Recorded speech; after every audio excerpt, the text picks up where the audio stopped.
অনেকেই কমেন্ট করছিল যে পায়রা ঠান্ডা লাগা কী করে ঠিক করব।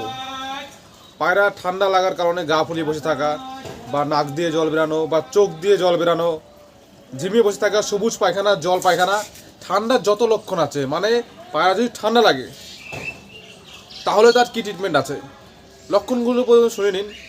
পায়রা ঠান্ডা লাগার প্রথম একদম সিমটম দেখতে পারবেন যে পায়রাটা হালকা হয়ে যাচ্ছে, বুক টান হয়ে যাচ্ছে।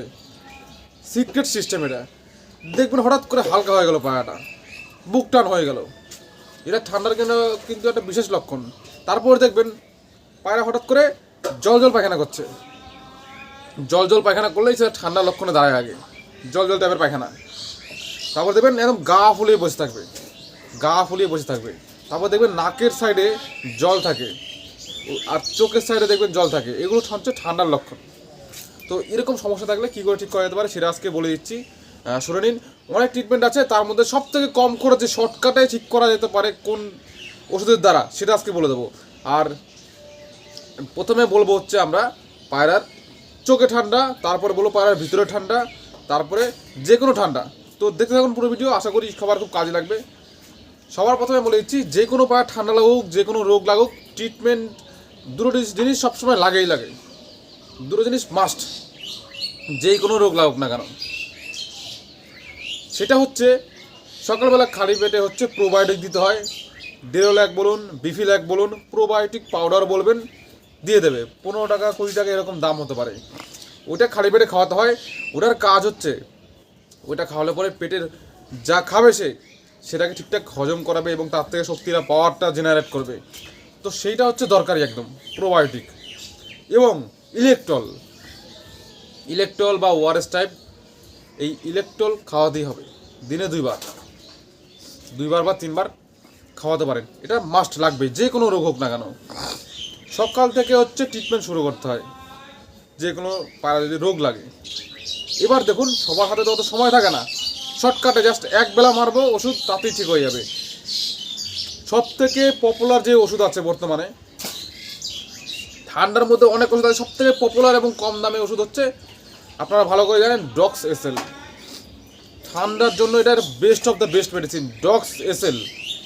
এর ভিতরে ক্যাপসুল টাইপের থাকে, তার ভিতরে অনেক দানা থাকে, তার মধ্যে মাত্র 10টা দানা আপনি খাওয়া দাওয়ার পরে খাইয়ে দেবেন পরপর 4-5 দিন। পায়রা পুরো দেখবেন ঠিক হয়ে যাবে। ঠান্ডা যে কোনো ঠান্ডা লাগুক না কেন, এটা মানলে ঠিক হয়ে যাবে। 10 দানা খাওয়াবেন। এবার বলে দিচ্ছি, আপনি খাওয়া দাওয়ার পরে পায়রা যদি না খায় তাহলে খাইয়ে দেবেন। আর খাওয়া দাওয়ার মধ্যে হচ্ছে বাজরা হচ্ছে বেস্ট, বাজরা খাইয়ে দিতে পারেন। এবার ডক্সিসেলের গুঁড়ো 10টা প্রথমে নেবেন, চামচের মধ্যে জল দিয়ে গুলিয়ে সেটা খাইয়ে দিতে পারেন, বা 10 দানা নিয়ে ডাইরেক্ট মুখে দিতে পারেন, সেটাও হবে। অনেকে 10 দানা গুনতে সমস্যা হয়, খাওয়াতে সমস্যা হয়, তারা কী করবেন, চামচের মধ্যে ডপার দিয়ে একটু জল নেবেন, 10 দানা গুনে গুনে এর মধ্যে ঢেলে দেবেন, 1 মিনিট রাখবেন, দেখবেন পুরো গুলে যাবে, সেটাকে সিরিঞ্জে করে খাইয়ে দেবেন। একদম সিম্পল ফান্ডা। যদি 5টা পায়রা সমস্যা হয় তাহলে আপনি চামচের মধ্যে জল নেবেন বেশি করে, তার মধ্যে 50 দানা দিয়ে দেবেন গুলিয়ে, তারপর সেটাকে 5 জনকে খাইয়ে দেবেন। একদম সিম্পল সিস্টেম, ডক্সিসেল খাওয়ানোর নিয়ম। এইবার যদি শ্বাসকষ্ট টাইপের হয়, ভিতরে ঠান্ডা হয়, কফ ঘরঘর করছে, ভিতরে শব্দ হচ্ছে, শ্বাসকষ্ট টাইপের, ভিতরে ঠান্ডা, সেইখানে হচ্ছে এই ডক্সিসেলের সাথে আরেকটা ওষুধ অ্যাড করতে হয়। সেটা হচ্ছে বেটনাসোল ট্যাবলেট। বেটনাসোল 1 টাকা 1.5 টাকা হয়তো দাম পিস হবে। বেটনাসোল দেওয়ার নিয়ম হচ্ছে 4 ভাগের 1 ভাগ দেবেন, ওই পরপর 3-4 দিন দেবেন একসাথেই, ডক্সিসেল এবং বেটনাসোল। যদি পায়রার মধ্যে প্রচণ্ড পরিমাণে ঠান্ডা থাকে, একদম অবস্থা খারাপ, তাহলে হচ্ছে ডক্সিসেলটা 2 বেলা দেবেন, সকালে 5 দানা, রাতে 5 দানা, বা সকালে বা বিকালে 5 দানা এটা দেবেন। আর নর্মালি আপনি 1 বেলা দিলেই হবে ডক্সিসেল 5 দানা। আর শ্বাসকষ্ট থাকলে পরে, ভিতরে ঘরঘর থাকলে, তাহলে হচ্ছে ওই বেটনাসোল ট্যাবলেটটা ওর সাথে দিয়ে দেবেন, 4 ভাগের 1 ভাগ। এটা গেলো একটা ট্রিটমেন্ট। যদি এইটাই কাজ না হয়, প্রথম 2 দিন দেখবেন যদি কোনো পরিবর্তন না আসে, তখন ওষুধ চেঞ্জ করতে হবে। যে কোনো মেডিসিনের নিয়মই হচ্ছে, যদি প্রথমে না সেটা সাপোর্ট খায়, সেটা যদি কাজ না হয়, তাহলে সেটা চেঞ্জ করতে হয়। যে কোনো ওষুধের ক্ষেত্রে, এটা তো ভালো ওষুধ, যদি ভালোটাই যদি কাজ না হয় সেক্ষেত্রে চেঞ্জ করতে হবে। আরও কিছু ওষুধ আছে ভালো ভালো বেস্ট, সেটাও বলে দিচ্ছি, শুনে নিন। এরপরে একটা ভালো ওষুধ আছে, সেটা হচ্ছে আপনারা দেখবেন অ্যাজিথ্রোমাইসিন। 250 ট্যাবলেট পাওয়া যায়, অ্যাজিথ্রোমাইসিন 250। ওইটা আপনি যদি অ্যাজিথ্রোমাইসিন 250 পাওয়ারের পান, তাহলে সেটাকে 4/1 খাওয়াবেন পায়রাকে খাওয়া দাওয়ার পরে।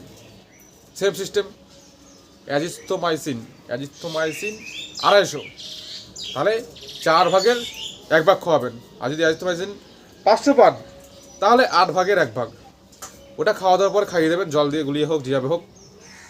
এবং সেম শ্বাসকষ্ট থাকলে বা মুখ হাঁ করে থাকলে, কফ থাকলে, ঘর থাকলে তার সাথে বেটনাসল ট্যাবলেট অ্যাড করবেন। দুটো জিনিসই কিন্তু এক। এদিকে আগে বলেছিলাম ডক্স এসএলের সাথে হচ্ছে বেটনাসল অ্যাড করতে হবে, এখানে হচ্ছে অ্যাজিথ্রোমাইসিনের সাথে ওটা অ্যাড করতে হবে। এটা গেল একটা পদ্ধতি। 3 নম্বর আর একটা পদ্ধতি বলে দিচ্ছি। 3 নম্বর পদ্ধতি হচ্ছে বাচ্চা পায়রা যদি ঠান্ডা লাগে বা যে কোনো ঠান্ডার ক্ষেত্রে দেখবেন অ্যাজিথ্রোরাল যে সিরাপটা আছে ওই সিরাপটা খুব কাজে লাগে। ওটা যদি থাকে বাড়িতে ওটাও অ্যাপ্লাই করতে পারেন। মেডিসিন যে কটা বলছি সব করে সুপার কাজ করে, যেটা ইউজ করবেন সেটাই ভালো রেজাল্ট পাবেন। ওই হচ্ছে যে অ্যাজিথ্রোরাল যে সিরাপটা আছে সেটা 5 ফোঁটা খাওয়াতে হবে। বড় পায়রা 5 ফোঁটা, ছোটো পায়রা 3 ফোঁটা, 2 ফোঁটা হিসাব করে মারবেন। তো 5 ফোঁটা পরপর 5 দিন খাওয়াবেন, এই হচ্ছে সিস্টেম। আর ইলেকট্রল আর হচ্ছে প্রোবায়োটিক সকালে চলবেই, যেরকম চলবে। আর বাজরা খাওয়াবেন, সব থেকে বেস্ট খাবার। বাজরা হচ্ছে যদি ভিজিয়ে খাওয়াতে পারেন ওরা আরও বেস্ট, সব থেকে বেস্ট। ঠিক গেল? তো এইগুলো ইউজ করুন।